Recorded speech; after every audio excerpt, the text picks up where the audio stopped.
Hey guys, what's going on? As content creators, we continue to grow and continue to learn more about our craft. And it was about 6 months ago that I originally did an unboxing and a review on this Maono AU-A04 microphone. And one thing about the Maono, I still really like it. I think it's a great microphone in its price range, but I realized I don't think I did it the proper review, or the proper justice for it. So today I decided to come back and do a full review on it using the same standards that I set up for today's tests. So we're going to go through, do a blind review on this based on what we think or what we would do for a brand new microphone. And we're going to show you guys what all those steps were and how that's going to sound today. So let's go take care of that. For those of you that are new to the channel, my name is Chris, and I am your dad next door, and I do stream on Twitch Tuesdays, Wednesdays, and Thursdays, and during those streams we talk about different tech advice, microphone reviews, overlay design, things of that sort.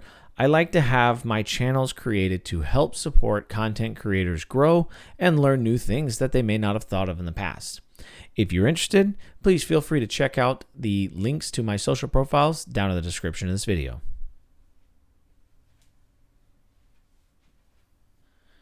Now, as this isn't going to be an unboxing video, it's just more about the microphone itself. If you're interested in checking about the unboxing portion, please take a look at the card up in the upper right-hand side of the window right now, and then you'll have a link to that video there. Speaking specifically about this Maono microphone, I want to say that I really have always liked how stealthy this thing looks. It's an excellent design. It's got just It's all black. It's all, it's not shiny either. It's nice flat color. So no matter what type of design or what type of setup you got, you don't have really reflective surfaces, and it doesn't, get in the way of your lighting or anything like that. And I've always really liked the microphone for that. I loved having it in my setup before. The microphone itself is a condenser microphone that is a front address microphone. It is a cardioid puller pattern. So what I'm going to do is I'm just going to rotate it here on the desk, and you will see the changes. Hopefully these rotations aren't too loud in the microphone itself, but you're going to see the changes as I go from 0, 90, 180, 270 back to 360 degrees. So here we go at 0. This is 90 degrees to the microphone. And we're going to move in a little bit here at 180 degrees. We are now over at 270, and we are just going to continue talking as we rotate back to 0.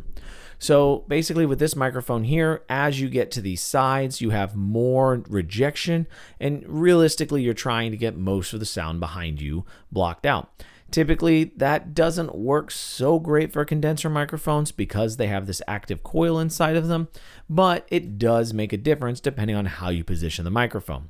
So a big thing that I get with a lot of these USB condensers is microphone positioning.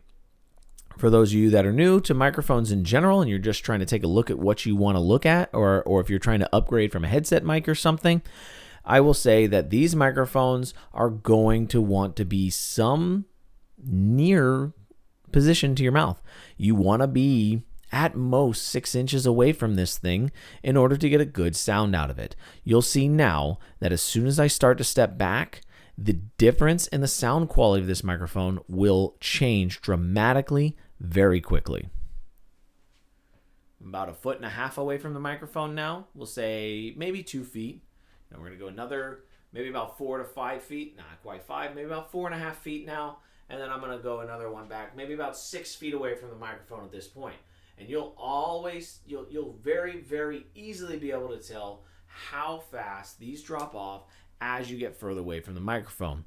Yes, you're still going to be able to hear me at that distance, but it's just not going to have a nice, clean sound to it. You're not going to have the deeper tones. You're not going to be able to really pick up, and you're going to pick up a whole lot of reverb from the room at the same time. It just doesn't sound crisp. It doesn't sound clean. It's not my favorite thing.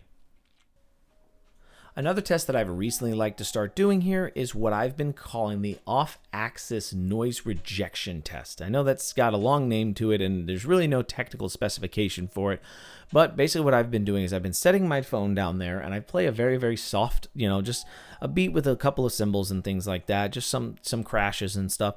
So that way you have an opportunity to tell how much of that sound is going to bleed into the microphone while you're talking. And then I'll give it about 10 seconds, I'll be quiet, and we'll see what that sounds like with no talking at all.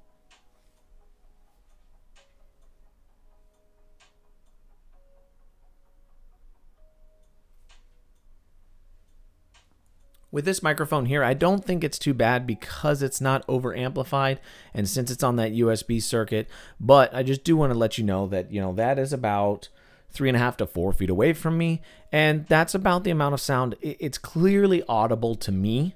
It's enough that I enjoy listening to. If I were to have a pop song or a rock song or something like that playing, it would easily be able to listen to it, but it may bleed some into the microphone as you're trying to speak. So for this portion of the test here, and I have my headphones on now so that way I can have live monitoring in this this other microphone that I have in front of me now. Basically what I've decided to do is I've gotten my MXL 990 up against my Maono AU-A04. And the intention of this portion of the review is specifically to allow the opportunity for you to see the difference in the quality between these two microphones. So currently listed on Amazon as of today, the Maono is listed at $69.99. The MXL, I believe, is floating right around $76. So you're really only looking at a $8 to $10 difference between these two microphones, but USB versus XLR. So if you're looking at something like the MXL, you have to have an interface already, etc. If you're using the Maono, just a PC, USB cord, you're ready to go. So also, these both have very similar frequency response range. They have very similar pretty much everything. I mean, obviously besides design, the MXL does use a substantially larger diaphragm than the Maono does. But I mean, at certain levels, I don't think you'll notice that much of a difference just because of that specifically. More often than not, when you end up with issues with USB microphones specifically, it is more so related to problems in the USB circuitry itself and the way that sound card that's built in there transfers the sound to your PC. Basically, for comparison, the MXL goes into my mixer, which has all the digital to audio converter, and then it ports it into my PC via a USB cable, or I'm currently using a 2-track out. So I'm basically going analog to digital, back to analog, back to digital. I'm doing a whole processing chain there, versus the Maono just has the USB circuit and it's feeding the analog digitally directly into my computer that way. Which is better? Typically with this setup, with this USB setup, you should get a better response time because it's not having to do all the processing that the mixer is doing right now. But the difference is going to be fairly minimal. You're probably not ever going to notice it. In most recordings, I don't have any delay that's substantially noticeable. I mean, it's maybe hundreds of milliseconds, maybe less than that, tens of milliseconds, something like that. In the MXL with that processing chain, and the Maono typically goes right in line. Like there's zero delay between the video and the audio typically. But I think this is a good enough portion of recording for you to be able to hear, and I'm going to obviously be transitioning back and forth between the two microphones. You'll have them displayed on screen, as you already are aware. But I wanted to give this opportunity to just kind of say, here is what you're going to hear difference-wise to understand exactly what you might be expecting. One last test I'm going to do is I'm going to show you the difference in the ambient sound with no noise in the room, typically referred to as the noise floor. So this is not a treated room. This is not a amazing, booth or anything like that. This is basically an office. I've got textured walls and all kinds of other objects in here, obviously. So we're just looking at, how much ambient noise is being picked up by these microphones at these levels. And if it's really, really, really quiet, when I listen back to it, I'll probably boost. If I boost, I'll provide the boost level in the video somewhere. So I'm just going to step back 20 seconds, let a little bit of time for each microphone so you guys can hear clearly. Definitely want to be careful with your headphones on this portion of the video, but we're going to roll forward.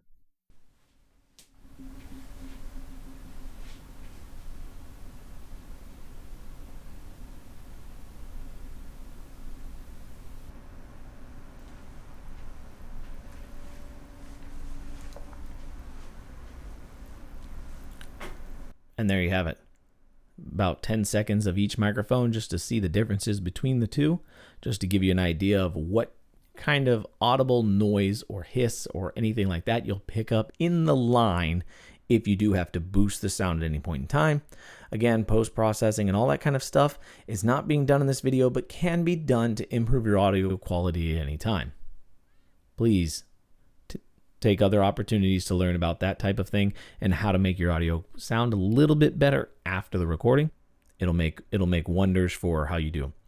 One final test I did not do yet, and I'll go ahead and do it while I've got both of these up here, is the proximity effect test. So if I get right up on these microphones, you'll be able to tell a difference between them in how they sound from where I'm standing at right now. And proximity effect is a real thing. Some people love that proximity effect. Some people love having that deep sound, but we're just going to get right up on here like this, and we're going to talk, and we're going to do our best possible opportunity not to pop and not to blow this microphone up, but we are almost on it. My mustache is practically touching the housing, and I can see in the meter there that I keep going up into the clip range, but we'll see how that goes. And now we're going to switch over to the MXL.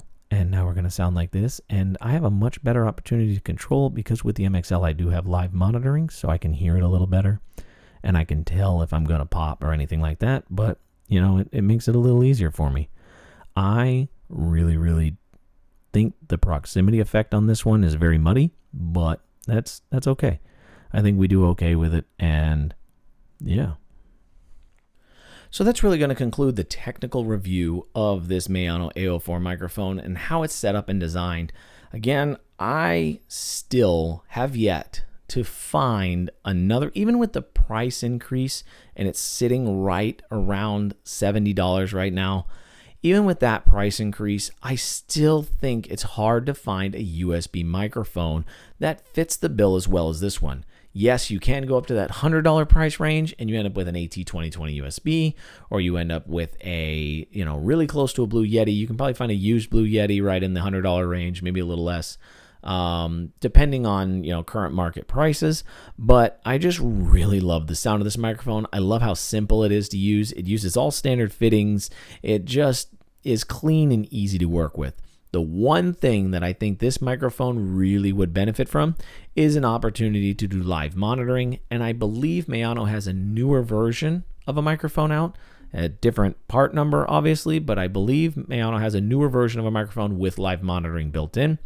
Although if sound changes or quality or anything like that change to add that feature, I wouldn't be aware of yet. But that would be something to definitely check out and see if anybody else has reviews on those microphones. With that, I am going to finish out my review here today and say that if you're looking to upgrade from a headset mic and you don't have $100+ to shell out, take a look at this guy. I personally like it a lot. It's easy to travel with. It's smaller. It's not these big bulky microphones that get in your way, and it just sounds good to me. If you have an opportunity, please hit that thumbs up button on this video. If you really liked it, hit that subscribe button, smash that bell. Be ready to have more additional review videos come out based on this content. With that, my name is Chris. I'm your dad next door. We'll check you next time.